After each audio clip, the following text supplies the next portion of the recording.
Bom dia, meu irmão, minha irmã, graça e paz.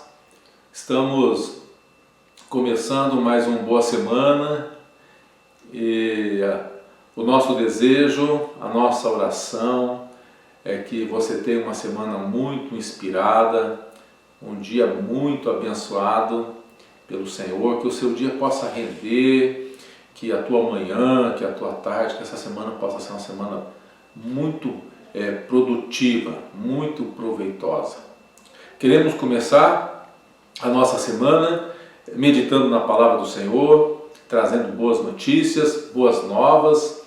E então vai se preparando aí, pegue a tua Bíblia, pegue um lápis, um caderno para fazer as suas anotações e logo após esse tempo agora que nós vamos ouvir esse louvor, vamos ouvir essa canção, que nosso coração possa estar assim descansando e se preparando para poder ouvir uma palavra de Deus, uma palavra abençoada, no nome de Jesus.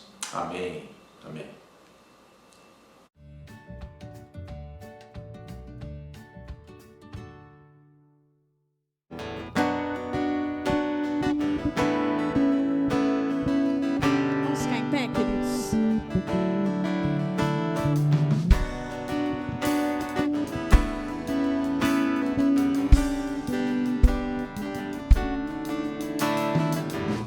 Antes de eu falar, tu cantava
Irmãos, a nossa meditação desta manhã, ela está no Salmo 11, Salmo número 11. É um salmo atribuído a Davi,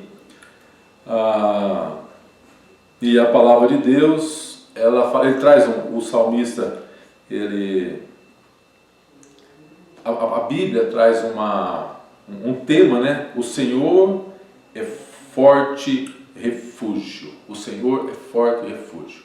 Vamos ler então o Salmo 11 e depois considerarmos algumas coisas aqui que Deus tem para as nossas vidas.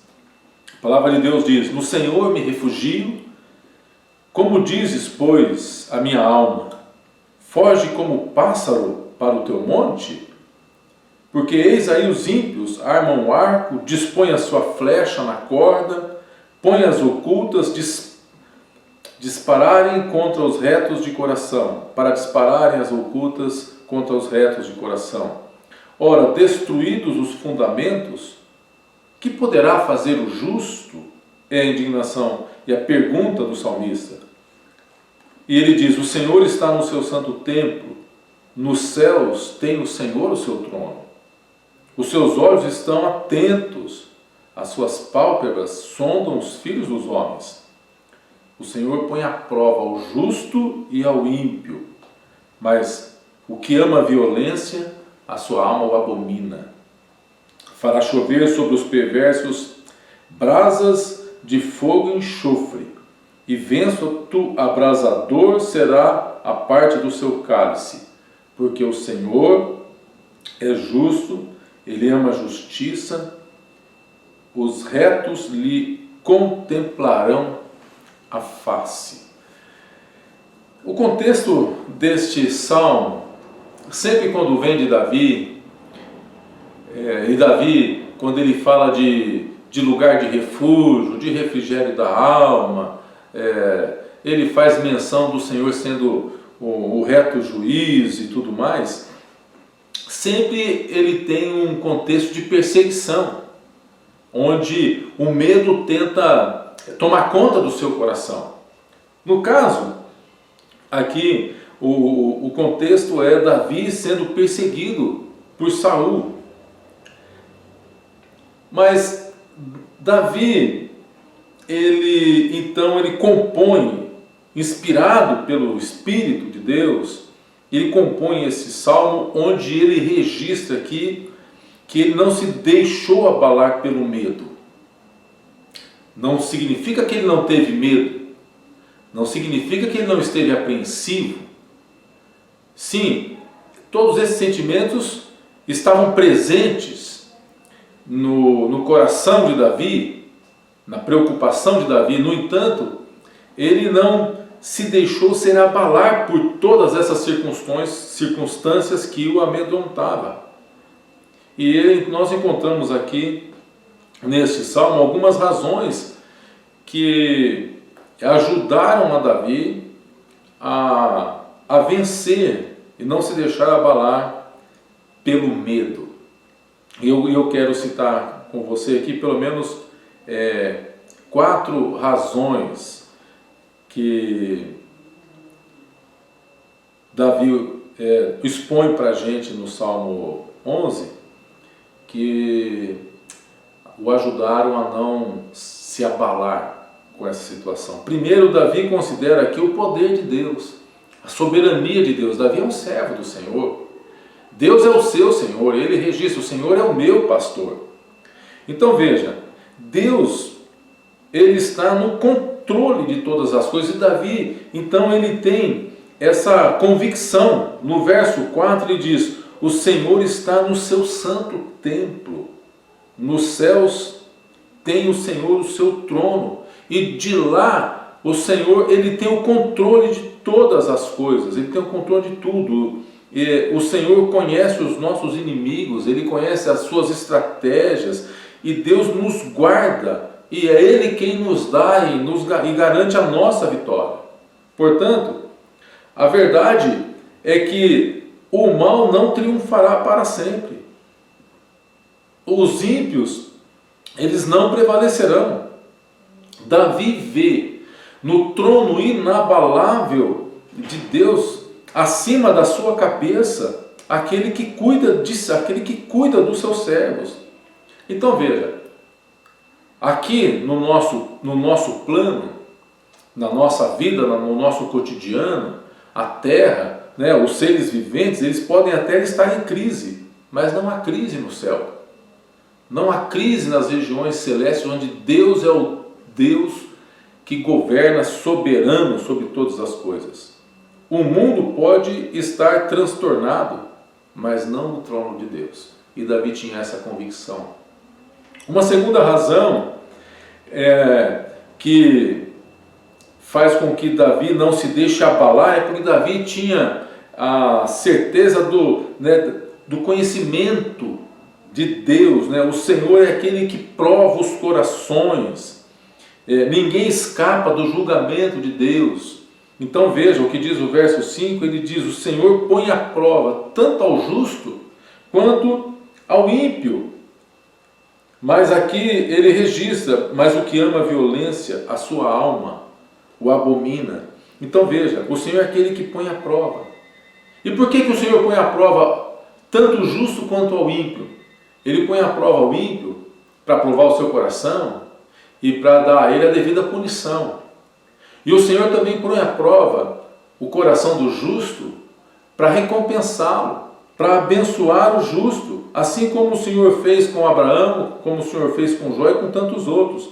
Ele prova para nos fortalecer e para nos trazer para mais perto dele, para nos deixar mais dependentes do Senhor, para nos colocar mais pertinhos do Senhor. Então, o Senhor prova os nossos corações. O coração do justo é provado para que ele possa se aproximar mais do Senhor. O coração do ímpio é provado para que ele possa ser depois julgado segundo as intenções do seu coração, porque Deus resiste aos soberbos. Então Davi tinha essa convicção no seu coração. Primeiramente, ele leva em conta o poder de Deus, a soberania de Deus. Segundo, Deus conhece todas as coisas. E em terceiro lugar, o juízo de Deus. No verso 6, ele diz que o Senhor fará chover sobre os perversos brasas de fogo e enxofre, e vento abrasador será a parte do seu cálice. Davi, ele considera aqui o juízo de Deus. Os ímpios não podem escapar jamais do juízo divino. Não pode. Os ímpios podem até escapar do juízo dos homens, mas não do juízo de Deus. Eles serão banidos para sempre da face de Deus, para o fogo eterno. Enquanto o Senhor distingue os justos para si, né, e os traz para a sua comunhão, os ímpios recebem, enquanto o justo recebe a chuva de bênção, os ímpios recebem chuva de juízo. Mas o maior juízo de Deus será derramado no dia do juízo final. Todos terão que comparecer perante o tribunal de Deus, é o que diz a palavra do Senhor, e serão julgados segundo as suas obras. Os ímpios para a condenação eterna e os justos para receber galardão, porque Deus é aquele que presenteia os seus filhos e filhas. E em último lugar, a recompensa. A recompensa. Olha o que diz o verso 7. Porque o Senhor é justo, Ele ama a justiça, os retos lhe contemplarão a face. Então Davi, ele não se deixa abalar, embora o sentimento, todos aqueles sentimentos de medo, de perseguição estejam presentes, ele não se abala porque ele tem o conhecimento de um Deus todo-poderoso, assentado no seu trono, um Deus que julga todas as coisas e tem conhecimento de tudo, um Deus que contempla e que prova os corações, e que finalmente esse é o Deus que traz recompensa. É recompensa para o justo. O Salmo termina como começa. O poder de Deus, a soberania de Deus, a intervenção do Senhor, as suas recompensas como uma resposta, muitas vezes, ao medo e à frustração do nosso coração diante das circunstâncias que nos cercam. Olha, verso 3, Davi diz: ora, quando são destruídos os fundamentos, o que lhe resta ao justo? E é o que a gente mais percebe hoje. Os fundamentos da dignidade humana sendo destruídos, sendo usurpados, e nós podemos perguntar, né, onde vamos parar com tudo isso? Onde vamos chegar? Mas veja, Davi olha para Deus, Davi não que ele não considera a ameaça do inimigo, não é isso não. Davi, ele olha para a majestade do Senhor, para o poderio do Senhor, e ele busca o seu refúgio no Senhor. É o que ele diz no primeiro verso: no Senhor me refugio, no Senhor eu encontro o meu descanso. A maior recompensa do salvo é contemplar a face daquele que contempla todos os dias aquele que sonda os nossos corações, o Senhor. Portanto, meu irmão e irmã, que o Senhor nos abençoe e que nós possamos, pela fé, porque a Bíblia é um livro de fé. A Bíblia diz, a palavra de Deus diz que o justo viverá da fé. Quando o Senhor Jesus diz: não temas, não temas, e já alguns comentaristas dizem que existem 366 vezes a palavra não temas, porque há pelo menos uma razão por dia para temermos diante desse mundo o qual vivemos. O medo, ele procura, e o inimigo das nossas almas, ele procura usar de todos os expedientes para causar medo nos nossos corações e impactar as nossas vidas de forma negativa. O que nós vamos fazer? Nós vamos confiar num Deus que supre as nossas necessidades, num Deus que provê aquilo que temos necessidade. Portanto, embora convivendo com todas as ameaças, nós, pela fé, não nos deixaremos abalar por nenhuma delas, porque o Senhor que cremos, o Senhor, Ele cuida de nós, Ele está no seu santo templo, Ele é o Deus Todo-Poderoso, que tem o conhecimento de todas as coisas, que pesa e que sonda os nossos corações. É nesse Senhor que nos refugiamos e é nele que buscamos a inspiração para viver um dia de cada vez. Que Deus abençoe você, que o Senhor, Ele derrame esse conhecimento e essa graça sobre a sua vida, sobre toda a sua casa, e que o Senhor esteja cuidando de você e de todos os seus, no nome de Jesus. Amém. Que Deus te abençoe. Uma boa e inspirada semana para você, meu irmão e minha irmã.